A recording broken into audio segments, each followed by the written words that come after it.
so we gon' respond. We gon' respond. Yeah, we gon' respond. Yeah. Cable B. We working, so we gon' respond. Not perfect, but we gon' respond. Hello, we Uncertain, back. but we gon' respond. Episode 4, Still hurting, other side but of the we gon' badge. respond. That's We our live. job. That's our Appreciate job. you guys. That's our job. The feedback has been amazing. Nothing but greatness. We appreciate all the love and we're here, man. We're enjoying this and having a great time, man. It's been awesome. Nothing short of awesome. So we appreciate all the love. And we're here, episode 4, man. How y'all feeling, fellas? Good. Happy to be back. Yeah, I know it man. feels like it's a while, like spaced out. Yeah. But it actually is. It feels like a month. But it feels You good. gotta make the people beg for it a little bit. Yeah. Just a little Yeah, bit. make it want it just a little bit. Man, But we're back. I'm happy to be back. Feels good. it's been awesome, man. And we got a lot of feedback this last episode. So we're going to give y'all, hopefully we touch every base that y'all asked us to. And we'll get right into it, you know. First of all, I want to apologize. Last time I kind of didn't give my true mentors. Man. So one of my true mentors in life, man, and something that like only I feel like who know the culture will understand is Nipsey Hussle.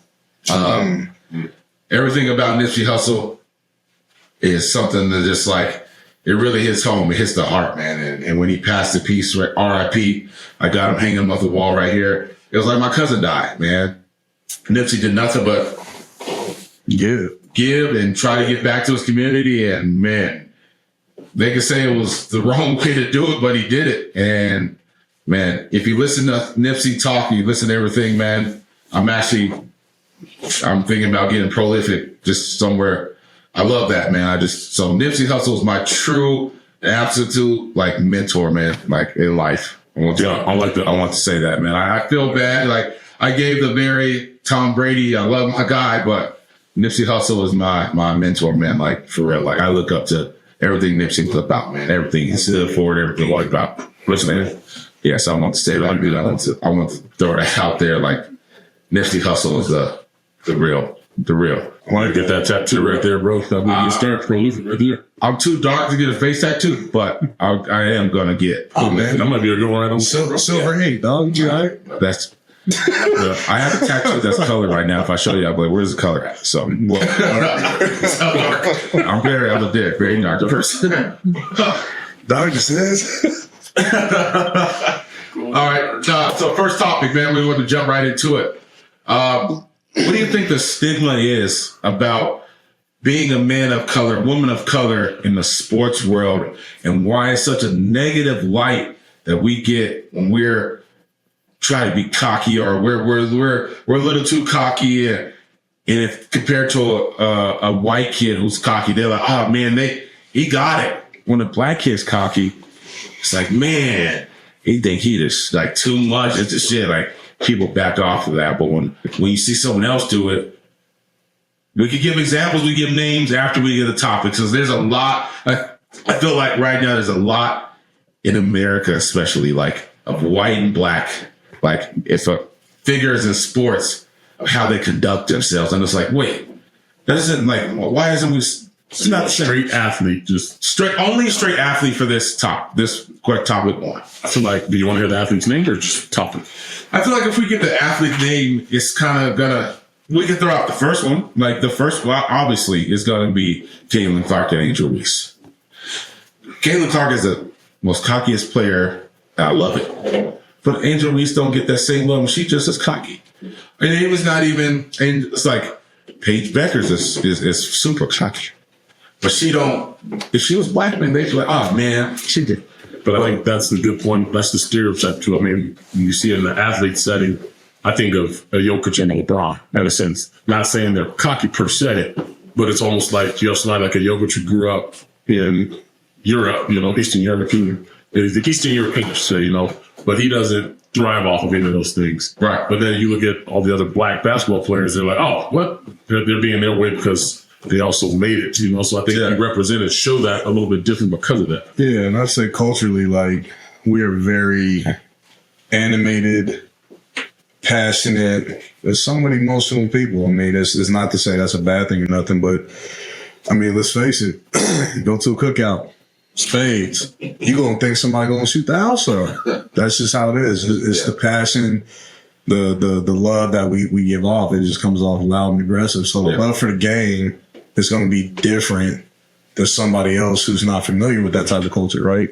So we are talking like in the athlete world, like I hate to say it, not to knock on Tom Brady, but like Tom Brady go to the sideline, throw down a tablet, throw down his helmet, like, oh, he's passionate. Yeah. He let T.O. do something like that. Oh, he's an angry black man. Yeah. What was he thinking? Am I doing that? It's just, you know, we're very passionate, animated, and, you know, we show how much love we have for something.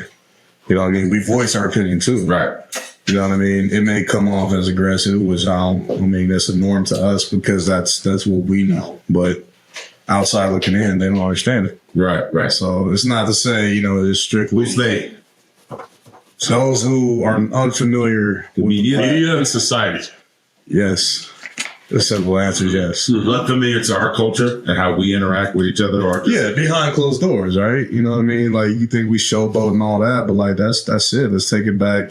If it's music, sports, whatever, like flashy's it. Like, you know, Run DMC had on the Cubans long before they was hot, right? They had the thick rope chains. They was flashy. They was hot. That transitions to, you know, sports.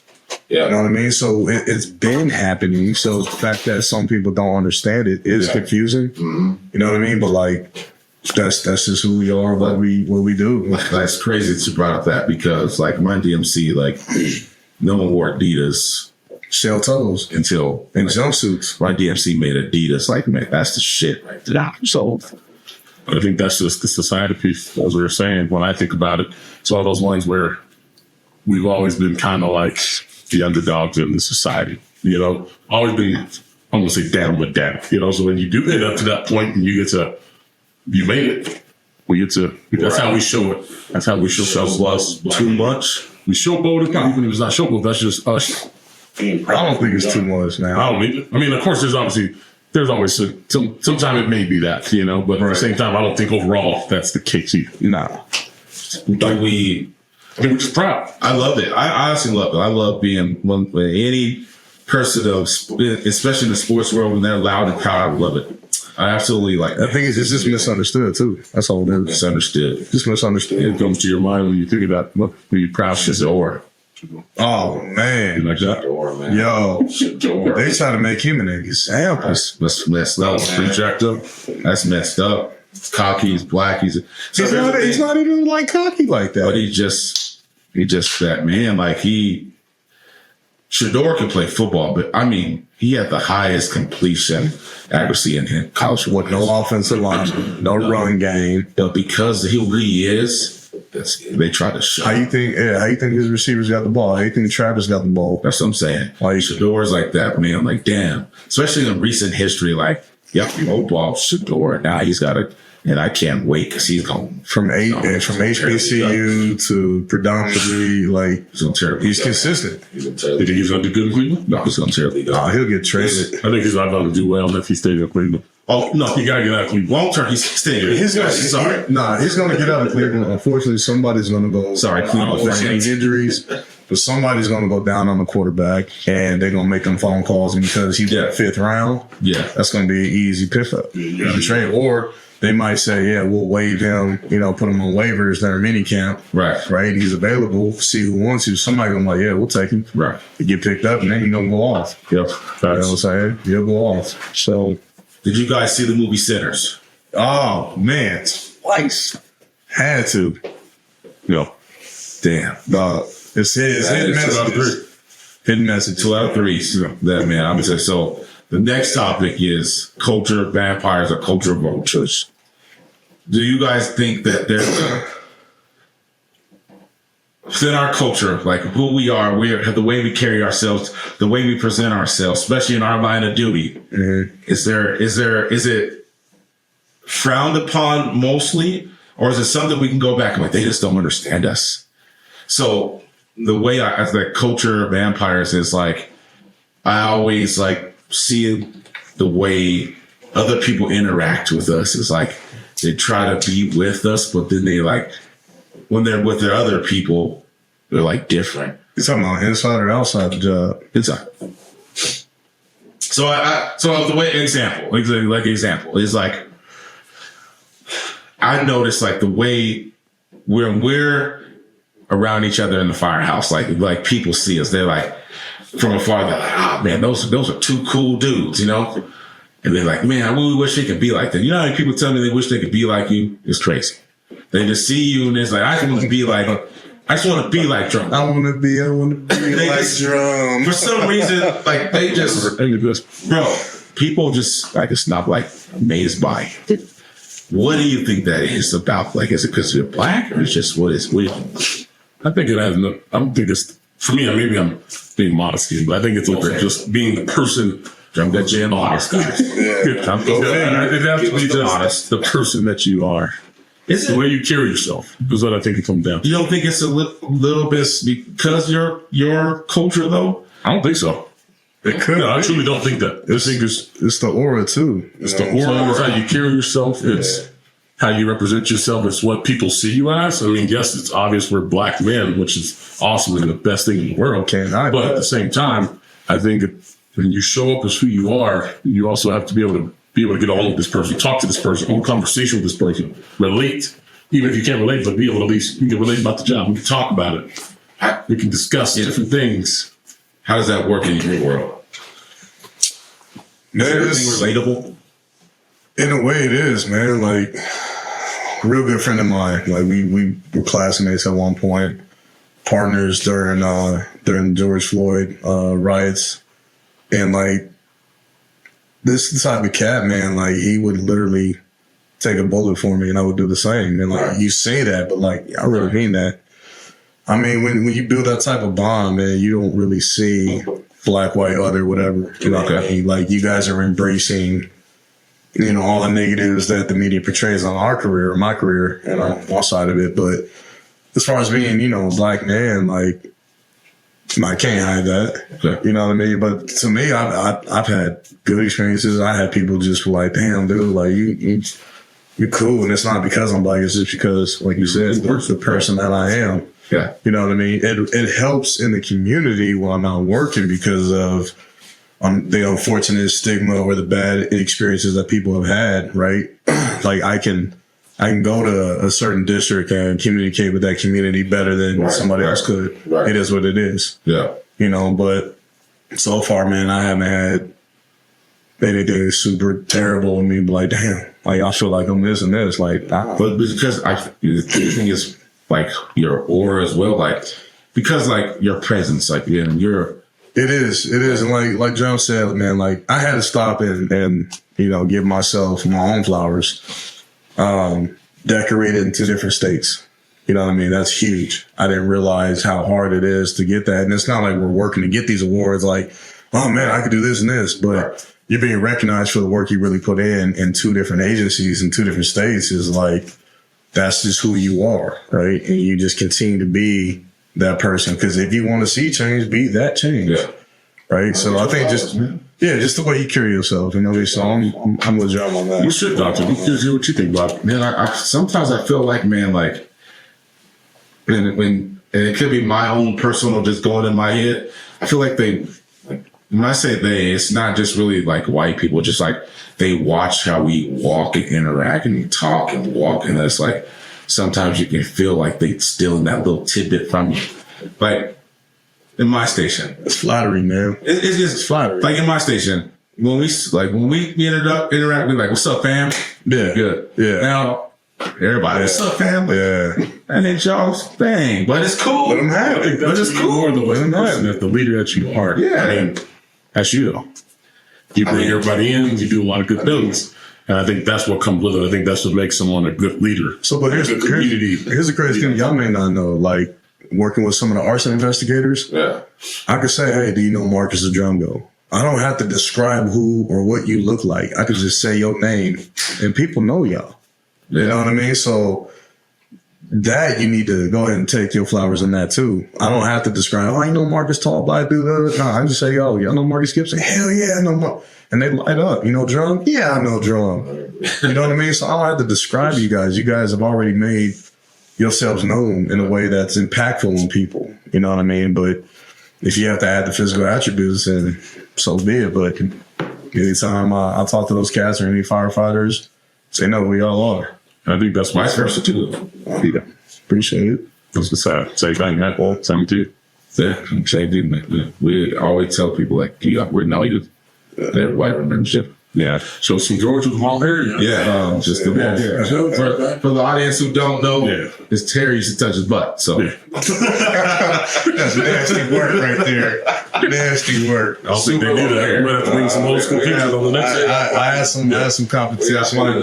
You know, we got Tony right here. He was some solid competition in the long hair game. yeah. Shout out, rest in peace, Jerome Millard. He had the long hair crew too. Yeah. You know, but yeah, I mean, real quick sidetrack. I'll never forget, man, it was going to senior year. I think he was with me. It was walking the hallway, man. This shit came up to me. He was like, Jerome. Like, calling me Jerome. Wow, I'm so mad. I was like, oh, I look like a hooper to you? I look like a hooper? You know, but Like, way shorter to you, too, though. It's crazy. yeah, man. Shout out to the number 2. Smooth. Oh, yeah. Probably got the jersey up there, man. Exciting. Shoot. All right. Man, next topic. Like, what shapes you? What molds you? I feel like the people want to know, like, who are you? Who are you?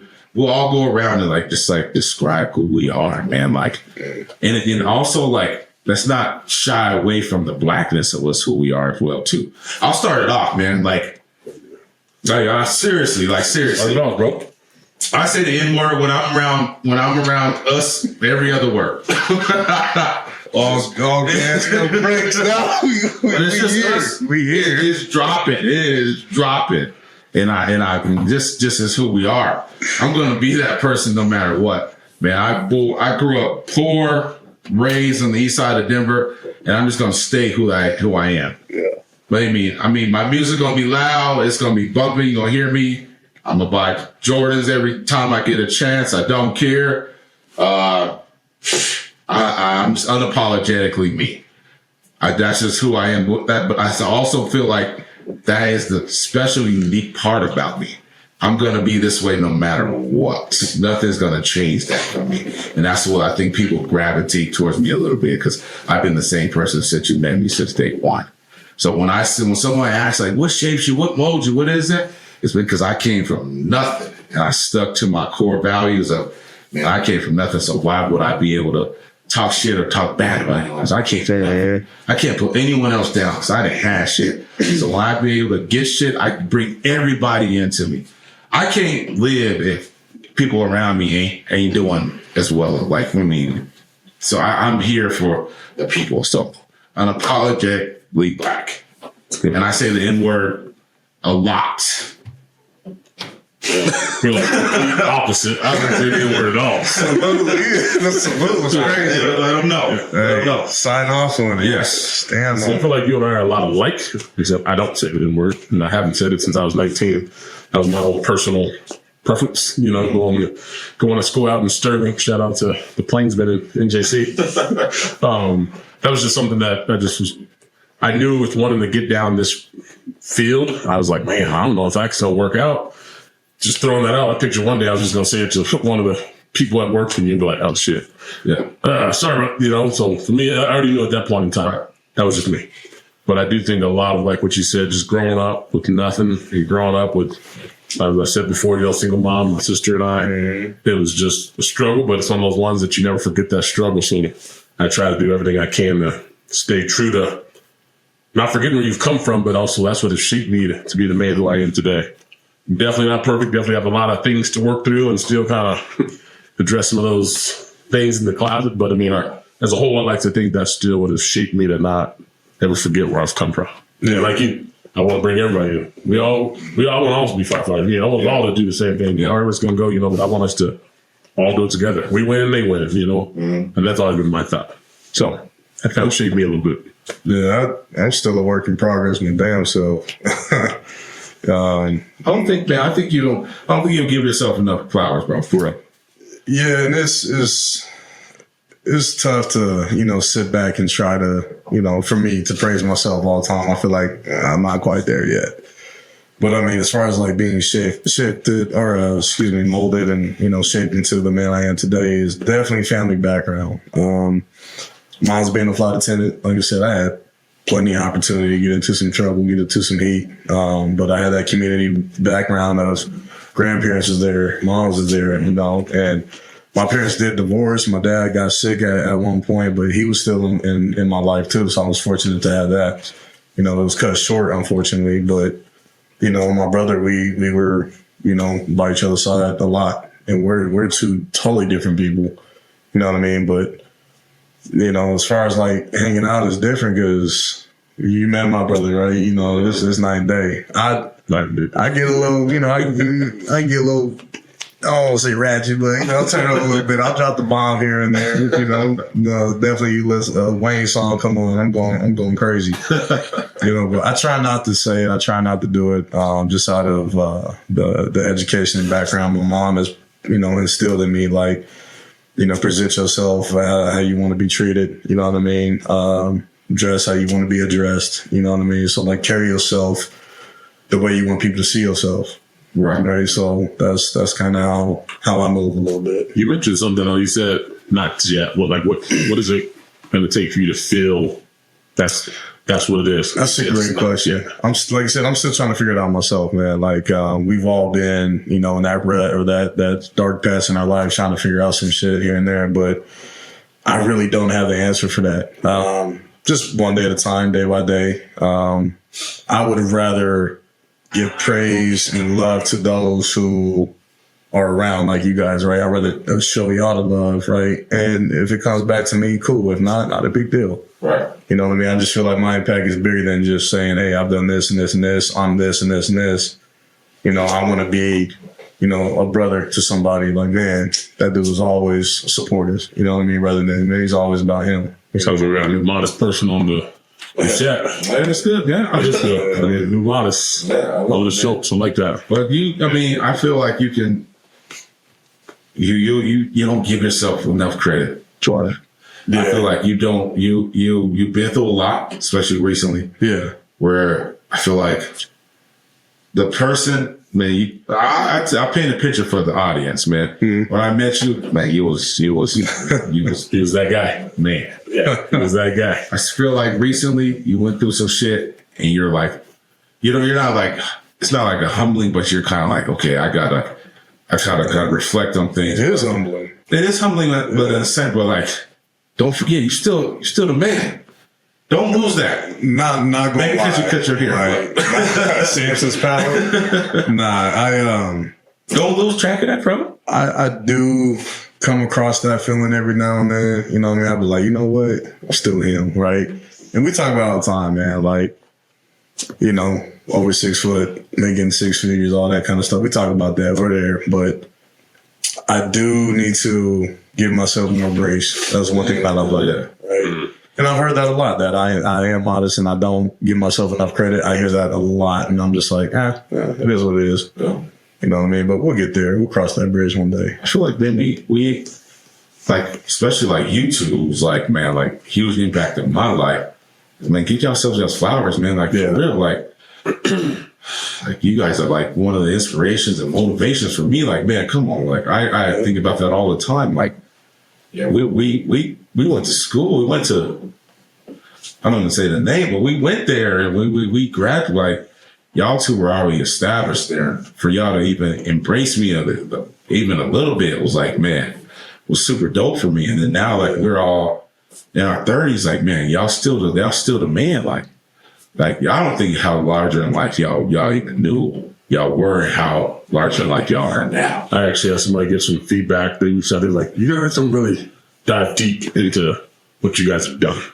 You know, but I think maybe that's a topic that we do bring up on the next session where it's like, how do you do that? You know, because I really don't know how to do that. You know, like when I think about all the things, how to do it. How do you do that without it being all the things that we just described that you get ripped apart for doing it? But how do you also do it in that space? Well, I mean, honestly, I think this is why this platform is so dope. Yeah. But at the same time, I still don't know how personally to be like, oh, yeah, you know what? I feel this way because, or I've helped, or I did this. Like, But I'm also not looking for it, but I don't even think we truly know how as men, the black men, to truly do that. And that's something like we need to, like, we can do. Like, obviously that was one of my topics. We can jump to it now, but it's like, man, we could really walk through your journey. And like, so for me, I want you guys to really like highlight those motivational things. So what I call it is, I feel like every man, especially a man of color, had a pivot point. And our pivot point in life, we're like, you know what? I'm not going that way. I'm going this way. And I feel like, especially men of color, we had a pivot point. And I'll tell you my pivot point, and it goes along this, like the way we're going. Yeah, we could be modest and don't talk about our journey and just be like, oh man, we made it and it was rough. Yeah, but we're here. But I think my pivot point, real talk, was like, I remember my homies that I grew up with, my best friends were like, just like, and I hate to like use these words, were like kind of putting me down a little bit. Like, they're like, man, you broke.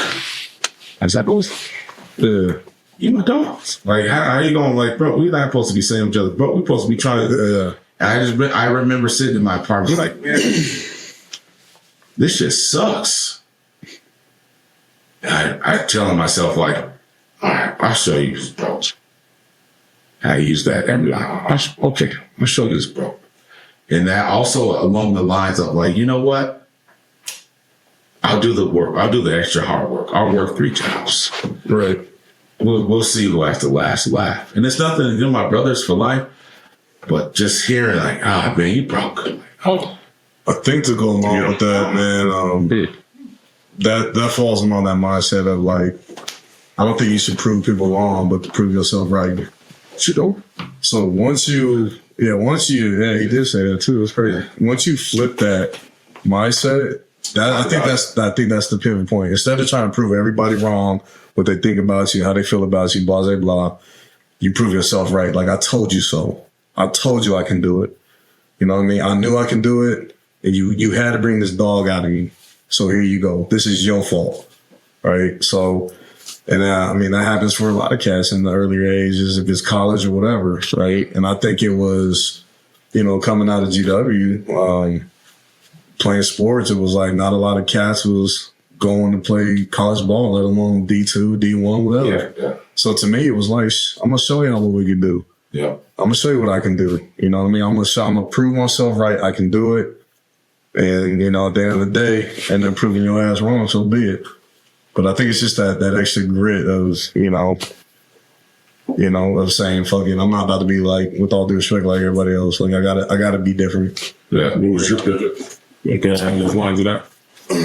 Definitely high school, man. Like, I mean, again, I'm not knocking on anybody, but I didn't want high school to be my Super Bowl moment. I didn't want to peak at high school. Like, it's funny, but I mean, there's cats out there that, that was the best time of their life. And that was it. You know what I mean? But I wanted to do more. I wanted to play ball. I wanted to, I wanted to play ball on TV one day. Yeah. You know what I mean? I didn't go D1 and went D2. Still played on TV. I had the opportunity to go to Baltimore, try out for the league. Some cats can't even say that. You know what I mean? So to me, it was like there was more to life than just, peaking in high school. Yep. So, and again, it's no knocking anybody. That's just me. I wanted more from myself. Yep. High school wasn't that tired. I'd do it again. Some cats went through high school again. I would. That's cool. I'll do senior year over. We'll go to class. Damn. I'm meant to say fast. To the point. I think when I was thinking about my pivot point, mine go back to just growing up, as I mentioned before, with just my mom and sister and seeing what it was like. Then obviously having a dad that was locked up. That was one of those ones where I was like, all right, I got to do something a little bit different. Mm-hmm. And I remember I used to just get beat every day. I was going to school, I was throwing my homework out the window. I mean, this goes back to like 8, 9 years old. And I remember I was so tired of just getting whooped all the time. I was like, man, I'm tired of getting whooped. Like, it starts to hurt me, And I will never forget just that moment it clicked. And I was like, if you listen, I guess I could do something a little different. So I remember I just changed my whole thing up there.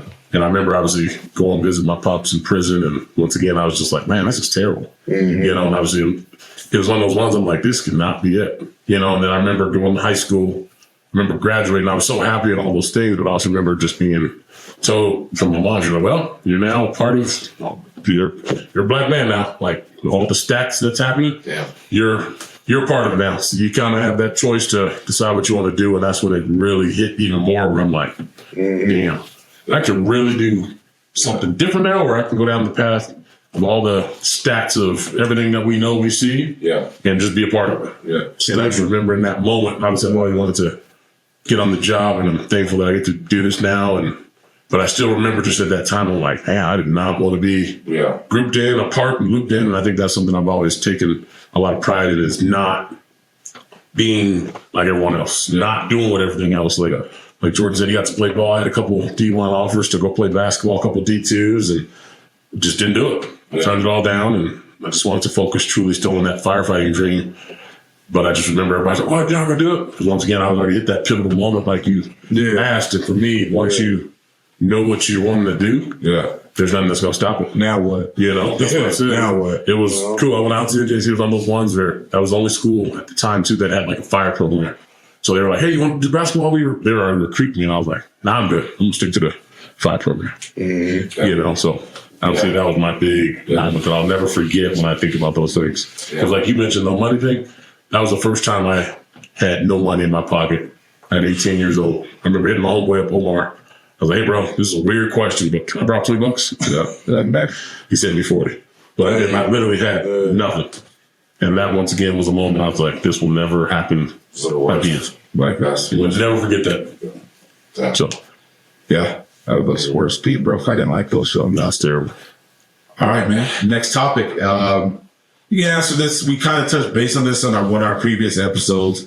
Yeah, I wanted to kind of revisit a little bit as we got deeper into the series. Was what's your ideal spouse in our first responder world?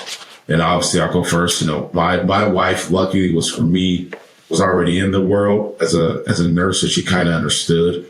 So a lot of things I go through. She trying to understand the firefighter world is a lot for her to grasp, but I do think having someone who understands that world is a great spouse, you know, having that, you know, because we deal with a lot of shit. We see a lot of shit. Some of us are there first. Some of us are waiting for cover. Second. You can say it. And you know, we don't have to, I don't want to be like, oh man, she got me this, or, you know, it's just more of like, we touched base on it already. So I just want to revisit it. It's like, what are some like deep stuff? Like, man, like, example, like my wife gives me my space alone. She knows like, hey, that he's doing his thing. He needs that time to himself. He needs that. He'll be back. I'll let him get his time, and he'll come back. He'll come back and he'll talk to me or whatever. He'll get it off his chest. And that's something like, it wasn't easy at first because I think I didn't know how to navigate that world. But I think once we kind of just walk that path, like she knows, like, hey, he'll be back. He'll come around. Like she knows, like he'll be done. I might just go down and play some video games or go off and hoop or run some tasks or something. She knows. Be back for us. Like that. Yeah. Man, I was a kid. I mean, I don't hurt. I mean, I'm here just. Yeah, you asking me if I want to get married again. That's far still that we're thinking about. I tell you what, man. I mean, golly. Yeah, I don't care. Was ready for that one. Prenup, number one. Yeah, I said it and what? Let's talk about it. All right, I'm here. For me, being if my next spouse, I'm not gonna say I'm gonna never get married again. It's probably gonna happen, but metaphorically, right? I wear armor for my career, my occupation. Metaphorically, I want to be able to take that off when I come home, right? I don't want to have to wear that all day, every day. That shit's heavy. It weighs, you know what I mean? And don't sit here and tell me, oh, you should probably go to therapy. You know, you are my therapy in some way, some form or fashion, right? So when I come home after a long day, You know what I mean? I'm not asking for you to throw a parade, but like the sound of my Velcro being ripped off my chest, that I'm home and I'm taking off this bulletproof vest, I'm ready to come to my hero. Yeah. Right? Like at the end of the day, you are my hero. I'm done saving everybody else. I'm here to get a little bit of save, a little bit of love myself. But, you know, it's tough because as a man, I feel like now you can't be that vulnerable anymore. Yeah. Right? Because I've done it. I've tried it and it didn't work. Some people say, oh, you just married the wrong person. Whatever, I hear you. I'm not trying to hear that shit again. But a safe space, number one, right? A place where you can decompress. I can, be straight up honest and truthful with you. And honestly, look myself in the mirror, you know what I mean? And point out my own flaws without somebody else piggybacking on top of it, but saying, okay, how do we fix it? How do we move on? Speak life into me. It's real easy to kick a man down, but can you speak life into him? So that's what I would say. Yeah, man. I don't know how you're supposed to be now. Following that, especially ripping up the Velcro. I'll tell you now, man. Like that was the scripture. I don't wish divorce on anybody. I'm gonna tell you that right now. I don't wish it on nobody, not even my worst enemy. You know what I mean? So like, if y'all can figure this shit out and make it happen, do it. But yeah, I don't recommend. 10 out of 10 don't recommend divorce. That shit is crazy. Can I ask you one question? Yeah. Describe a little bit, especially for the audience, is like a woman breathing life into a man. So what is that? Yeah, like what? We all know women can articulate way more than what a man can, right? The emotions of what they're going through, how they feel. We don't talk about how we feel. We're logical. We're like, this is what I'm thinking. This is how I'm feeling. Done. Right? Facts. Right. Speaking life into a man is, a woman's words are sharp. They can cut a man real deep, real quick. And then she can also plant that bomb and set it off inside of him at any split second. So instead of using her words as a weapon, you know what I mean, use it as a tool. You know what I mean? So she's a nurturer, so she knows how to uplift that little boy that's inside of you, right? Because I'll be honest with you, the trauma and the shit that I had to go through, I still deal with it as a grown man. Can you talk to that little cat inside of me? That's what I mean. So if you could pick him up, in return, the grown man can follow. You know what I mean? So that's what I mean when I say speak life into a man. It's my perspective. So, Yeah, that trip was turning this into some good stuff. It's a digest. That is a lot to digest. A lot. yeah, it's life experiences, man. You got to go through it. Like, we've all been in a dark situation, and I'm fortunate and happy to say that I made it through on the other side. You know what I mean? But when it comes to relationship, man, like social media, especially our generation, like it's tough, man. Yeah, it's tough. Like, you know, like you say, you talking about next spouse. I'm like, shit, I don't even know if I want to do this again. You know? Dang. You got to talk about it a little bit. You gotta give me something. Got to think of that. All right, well, that's good. Appreciate that. I think when I think about it, we obviously don't have that Velcro when we come home, but I do like to think of a cape. And I actually got that from you when you mentioned that, just because we've obviously talked about these things before. But I do think this is firefighters, you know, we have that cape. You know, everybody thinks you're there to help save and do everything, you know. So when I do get to come home, that's still something I always think about. You know, you got to hang that cape up for a little bit. And that's something that when you're met, you know, at home, that's big for me. So when I think about it, that's like, cool. That's going to be being able to be heard, seen, all those things. Because I think that's what we get forgotten about as men. Yeah. You know, and these are the things that it's like, oh, you're supposed to be tough, you're supposed to leave. But for me, it's still like, you still want to be heard and seen. You know, you still want to feel love. You know, that little boy inside still just want to hug, like we said. Just want to hug, you know? Yeah. So for me, those are the things that I think about. And I also think at this point in life and where I'm at, you know, it's almost like being willing to give as well with what I want. And to receive back as well. You know, so that's that respect. That's the physical, mental, emotional, spiritual. You know, those are the things that I think of that are so important to me, that you want those things to be checked. Those are the 5 things that I live by. I always preach the 4, but respect to me is number 1.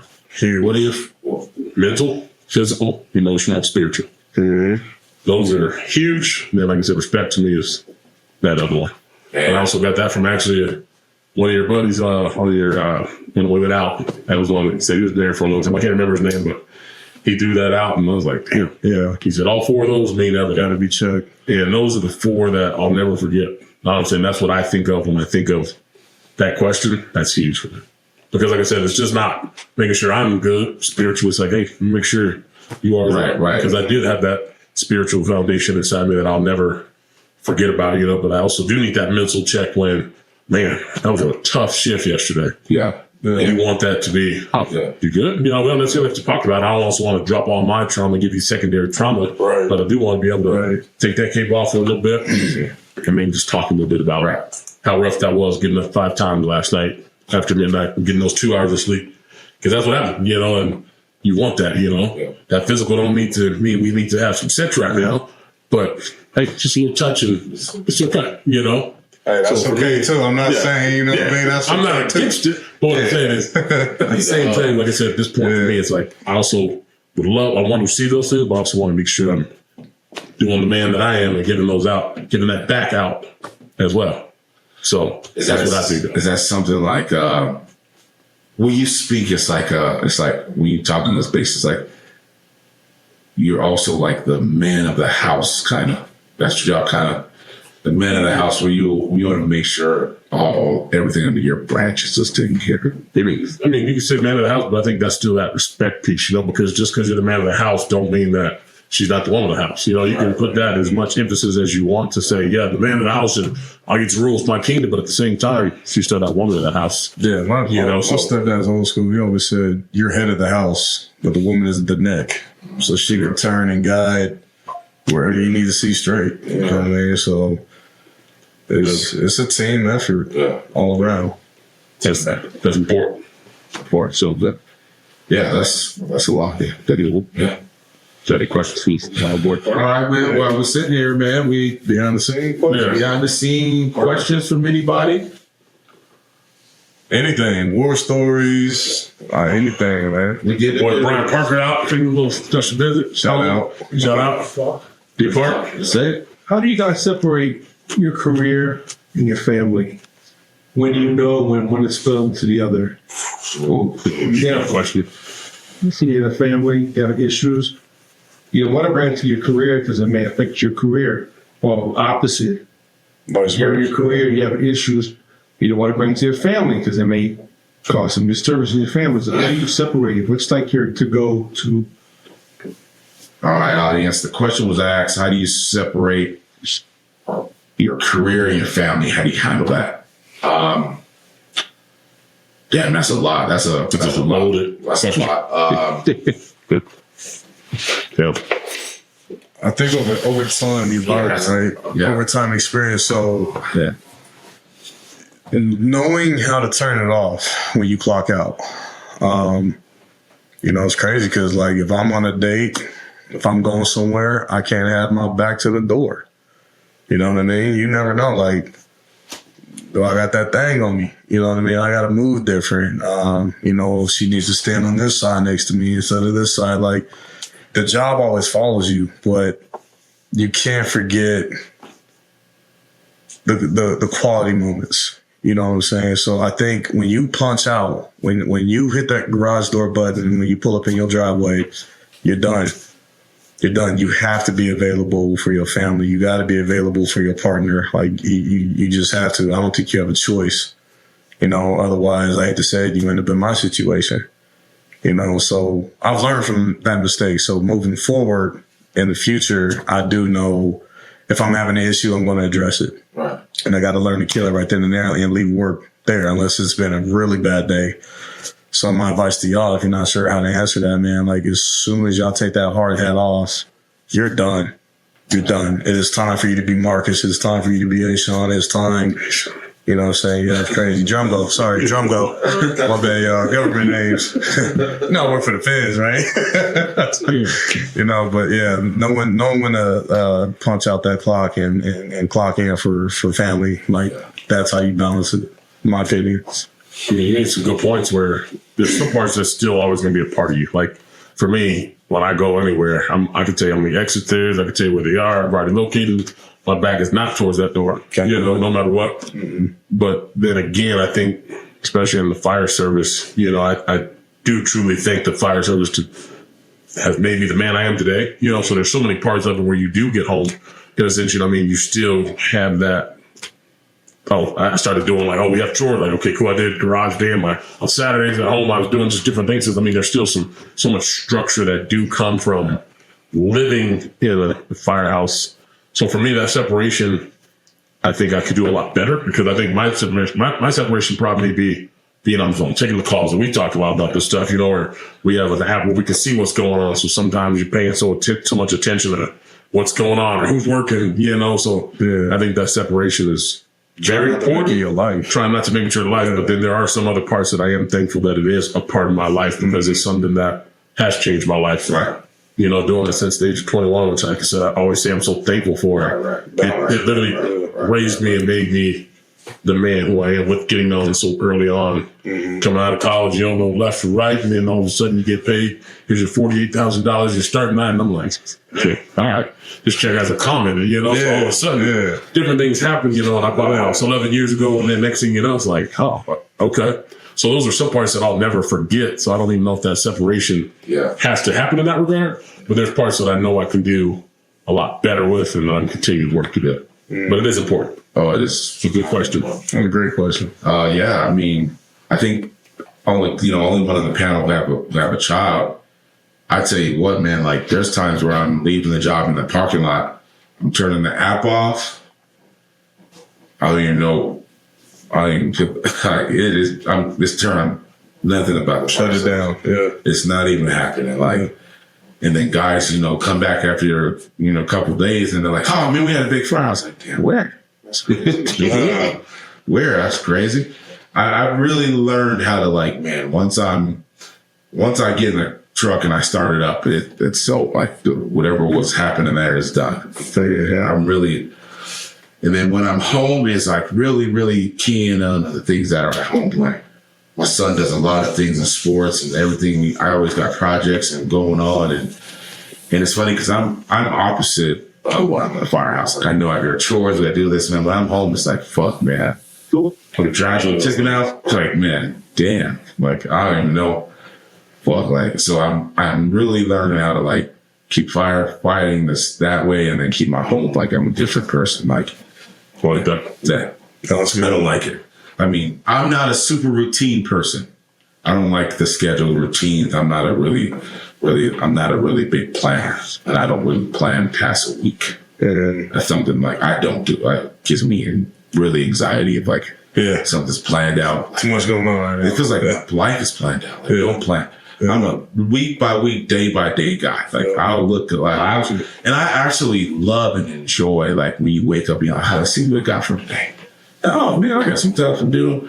But if something's super planned out, I can't. I just live in the moment. It's cringe work. Really, I don't like that.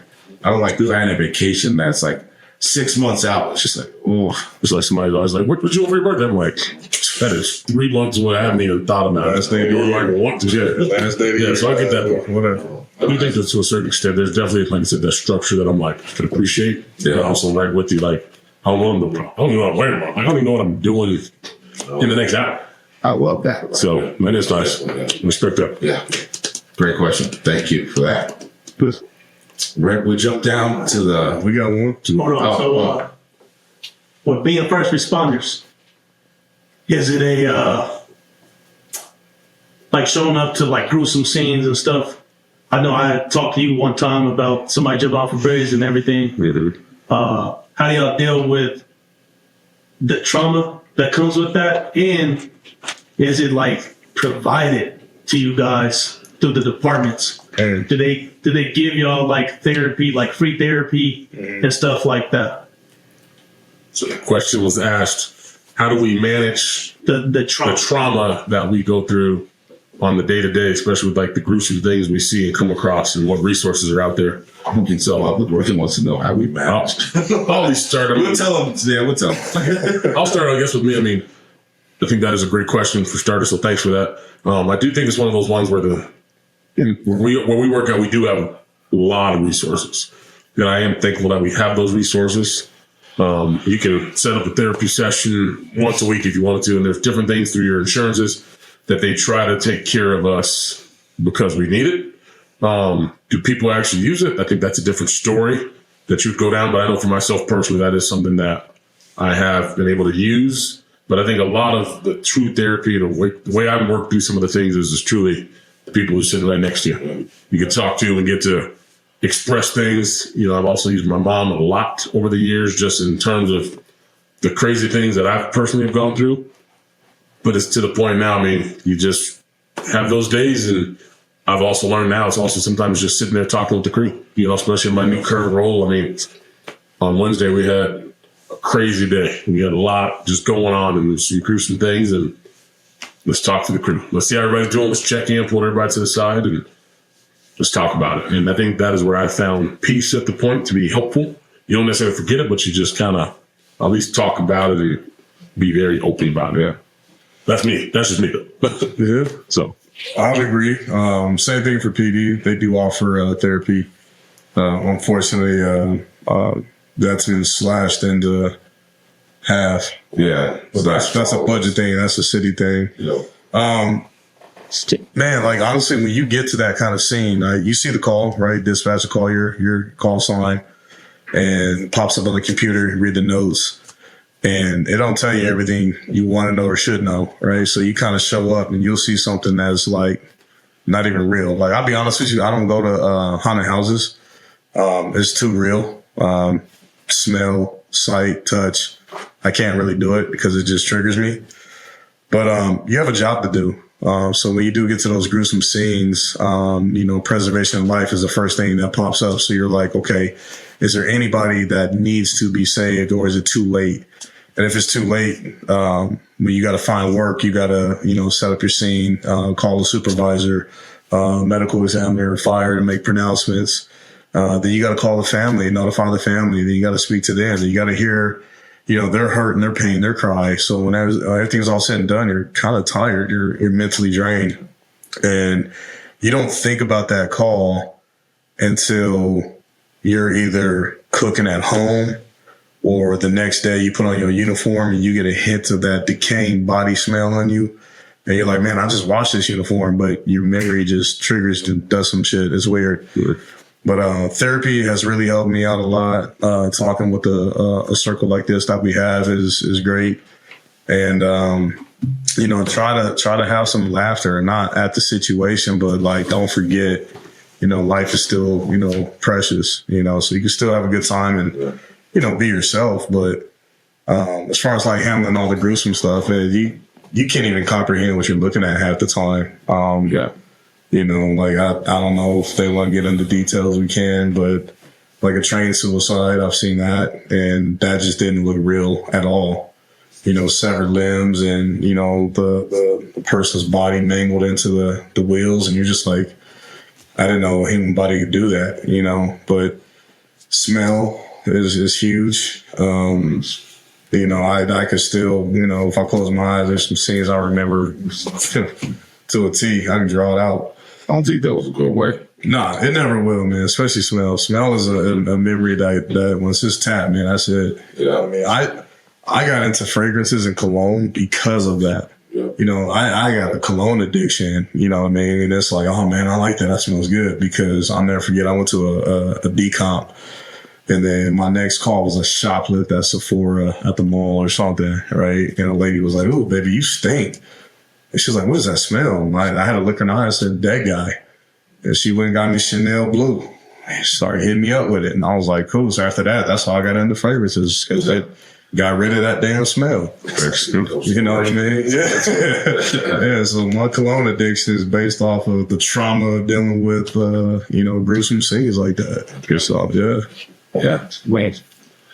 For me, having this, I would seek therapy. And my brain works a little differently. I find everything that's funny, and it's just the way every scene I'm on. I don't know what it is. If you got a sock that's backwards, I just find all the funny shit, and my brain remembers the funnies. Right. I've been on a call, like you walk in the house, and I just remember that funny photo you have. It'll stick in my brain. And I'll get back in the rig. I'm like, fuck, this is like, that shit was funny. Even though how gruesome the scene was, I always remember that highlight of something hilarious. And it takes all that stress out. Like, and talking about it. And, you know, the public don't like to hear it, but man, just having a quick laugh. No, not really like about the scene, but just like once you leave that scene, just having a quick laugh with the boys or the crew, just like it just. And for me, like after a real gruesome call, I try to call my wife and son. Hey, you guys doing? How y'all doing? Hearing their voices, like I mean, okay. Remember, like that's not your crisis. That's not your, that's not your family. And I know that sucks for the viewers out there. There's people who are not in that world, but I always constantly remind myself, this is not my problem. I'm here to help you out the best I can. Do my job. I'm doing the best I can, and I will do anything for you when I'm on that call. I don't matter what it is.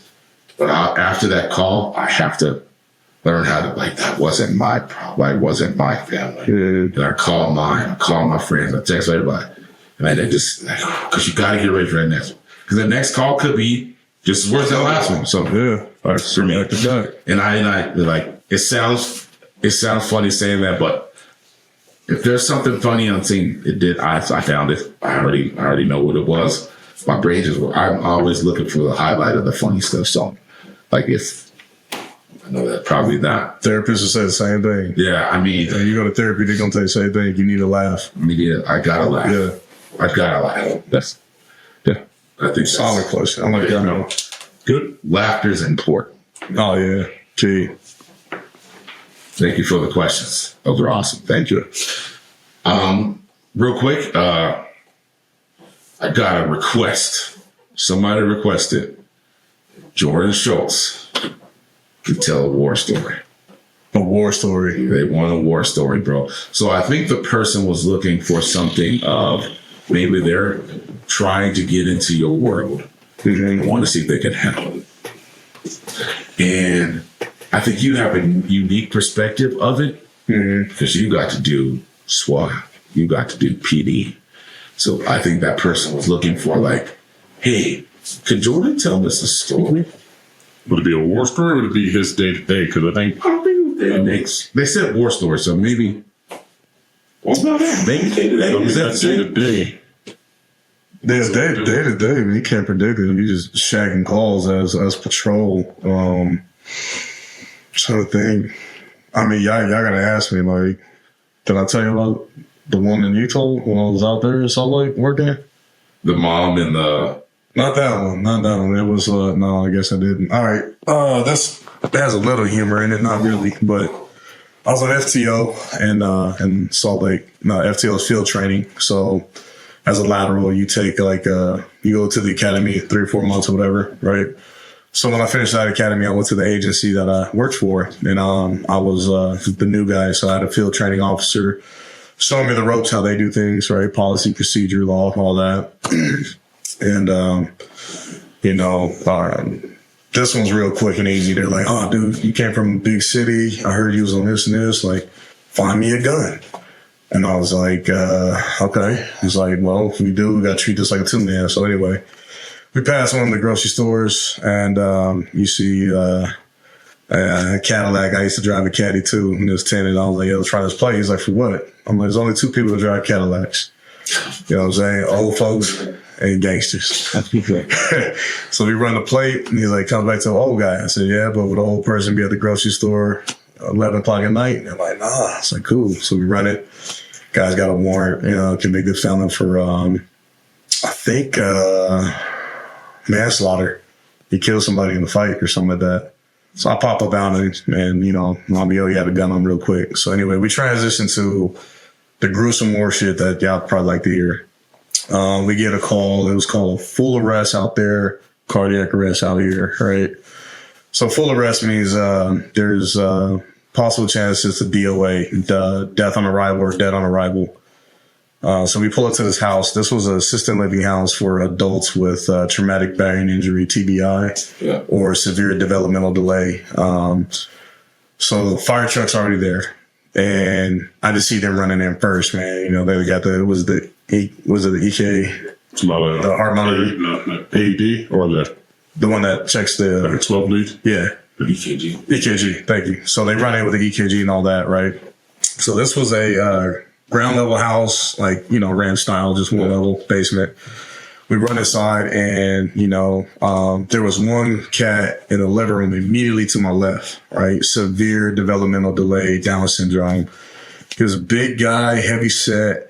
And I saw this bag in his hand, right? It was a clear plastic bag. And I was like, what is that? And it was a bag of piss. It was a catheter. And I was like, oh, shit. I was like, okay, cool. Like, let's just make sure, you know, he doesn't get too crazy with that. And when I stopped to look at the scene, I get a whiff of shit, like human waste. And lo and behold, man, there's a dude in the kitchen. They're doing CPR working on him. I look down at the floor and I can see the trail from the kitchen to the bathroom of shit. Like, I'm not trying to be funny, but it was human waste.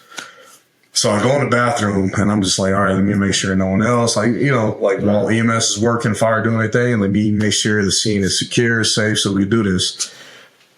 The bathroom was covered in feces, man, from the ceiling to the wall, to the mirror, the toilet, everywhere. And I was just like, what the fuck happened? So I'm like, all right, go in the kitchen. And they're doing CPR, you know, it's 2 minutes per person, right? So these dudes are sweating, breaking sweat. They're like, big man, you're next. I'm like, whoa. I don't know about all that. This is y'all's thing. Y'all the pros, y'all do your thing. They're like, yo, get in there. So I started doing CPR, throw on gloves. And the guy was like, I hate to say it, but I just knew he wasn't going to make it, right? Lights are on, no one's home. Eyes are open, no life. So we're doing CPR, and I give him CPR so hard, I crush his collarbone, and it felt like a bag of chips under my hand, right? And I was just like, oh, shit. So I'm trying not to throw up, trying not to gag, because you got the smell of, you know, the waste and, you know, the feeling of his bones crumpling under his chest. That was weird. So while I'm doing that, you hear a crash. Boom. In the back room, you're like, what the hell is that? Hear it again. Boom, boom. I'm like, what is going on?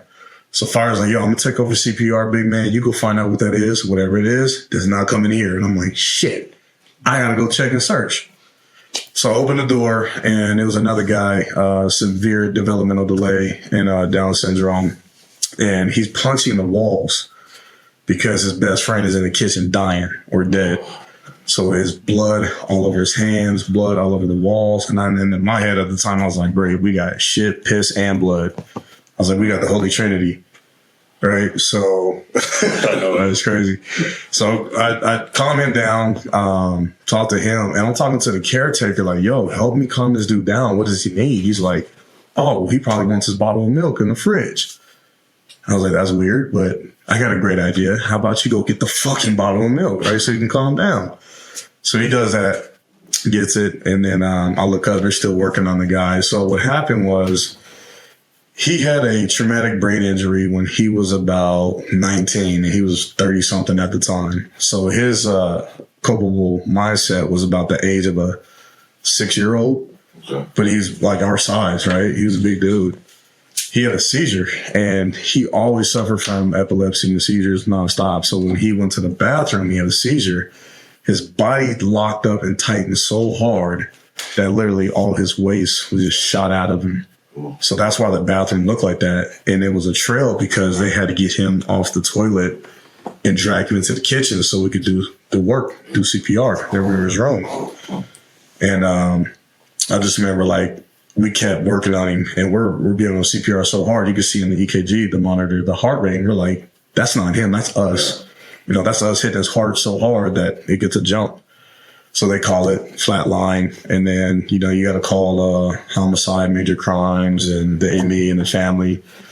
And I just remember I called the mom, and she didn't scream, she didn't shout when I gave her notifications. She was just like, she said something that really stuck with me, and I think that's what messed me up. She goes, your voice is so smooth and soothing that it comforts me. And I was like choking back tears, like, I'm just trying to do my job, right? And she was like, I know my baby was in good hands if you were there. And I was like, all right, I got to hang up, lady. You know what I mean? I got to hang up. But she thanked me left and right. She was like, he's been having seizures nonstop. The doctors couldn't stop it. The medications, nothing. And she was just like, it was just a matter of time. And she was just like, to hear a man like you try to save my son or do everything you can, and you sound like a God-fearing man. She said, my baby's fine. And I was like, okay, I got to hang up. So I did, and I didn't cry till like a week later, you know what I mean? Because I was like, damn, what if I got there a little sooner to help with CPR? It's not your job. Yeah. You know, you're a hand of God, not an act of God. You can help out, but you can't reverse what's in the coming. You know what I mean? So that's the war story for that one. In the story. Thanks for that. Great story, that story. Yeah. Thank you for that. It's that time. Best 2 out of 3. Let's get it. After that story, best 2 out of 3. Let's do it. All right. First one, the food. It's got to be obvious. Kool-Aid or soda. I really don't do both, but Kool-Aid or soda. Kool-Aid. Kool-Aid. I don't like soda. Kool-Aid all day. I think we're all going to agree about Kool-Aid. What flavor? It doesn't matter. Combination. It doesn't. Kool-Aid, I mean, doesn't matter. Like, oh, I just mix them all together. It doesn't, it's just sugar and water, but it's just, Kool-Aid doesn't really matter to me. Kool-Aid. Cool. Kool-Aid. Kool-Aid. Comedians. I was thinking about this a long time. So, Yeah. Kevin Hart, Dave Chappelle, Cat Williams. Chappelle. Kevin Hart. Damn, we're all in agreements. Chappelle. No, we're all in disagreement. Sorry. It's Cat. Hey. You got to think who had the game in the chokehold when we were in high school. Nah. If you weren't watching Chappelle's show on Comedy Central. Oh, that's Chappelle had us, but Cat stand up. Still brings Yeah, but if it weren't for Chappelle or Cat, you wouldn't have Kevin. It's only because they're younger. Right. Just saying. Kevin Hart. Well, here's the tiebreaker. Tony C. Cat. Out of those 3. See? Because he's thinking about all of Chappelle's skits. Chappelle been ass all night. Chappelle was tough, but Cat stand-up was man, because even Chappelle's stand-up now, I really take a liking to it just the way he is, like his setups, and it don't be a whole lot of probably not a whole lot of comedy in it, but it's just like it'd be so real. So it's the build-up. I don't know, man. That's a tough one. Come on, Val, roll with me, man. Light skins unite. Parker. No, I might have to do it. I might have to go with Richard Pryor. Oh, come on, man. That's a generational thing, man. That's generational. Cat. I'm gonna go with Cat. Cat. Man, Cat was different, man. Cat. There you go. I think for me, Cat spoke to like when just be a hood person. Like, but Cat was strictly for the man. Kevin could talk to everybody. Yeah. Kevin can go to UK and do that. But Chappelle's the reason why, like Family Guy and all them with the skits with the racism, it was funny. Chappelle was making racism hilarious when it was at true tension at a certain point. You know, his show really set the tone because, like, he gave the Key and Peele show like life. Oh yeah, he's the OG. OG for sure. He's the OG. He's the reason why the show even exists with him leaving. Yeah, that part definitely. So that part. You like a good book or a good movie? Movie. Let me. I'm not a reader. So I love movies, but man, if I get a good book, it's awesome. So I'm a good book. I'm a movie buff. I quote lines all day long. You gotta go watch Sinners, bro. Got to. Yeah. I mean, that shit. Got to. Beach vacation getaway or mountain getaway or like a city getaway. When I say getaway, I'm like real vacation. I need some sand, some salt water, some sun. City. Get back in your room, man. Right in the middle of the shop. Yeah, wait, man. Visible. So Anyways, I'm a city guy. City. Go check out some sporting events. You can do some different things. City. Beach sounds nice. It's relaxing. How often do you actually go to the beach? You're not just saying in general. Like that's what I'm saying. Like, how often you can really enjoy it. You can go to the city anytime. Yeah. You know what I mean? It's not really a getaway. It's just a weekend. So I think this was good. What do you prefer as a vehicle? Like, as with first responders, you want a truck or a car? Truck.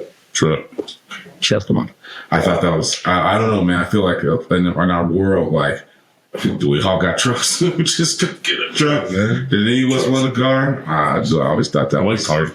More toys and tools, man. Yeah, toys and tools. I'm with that. Toys and tools. That was crazy for some reason. Any audience questions for our best 2 out of 3 for us? Come to the beach, gotta be nude. All right. All right. New beach. Man, spirit. Right. Thank y'all for the love and support. Tony got a crazy question earlier too, man. Yeah. Good job. Thank y'all for the love and We'll talk support. about that later. See y'all next time. Thank you. Appreciate y'all.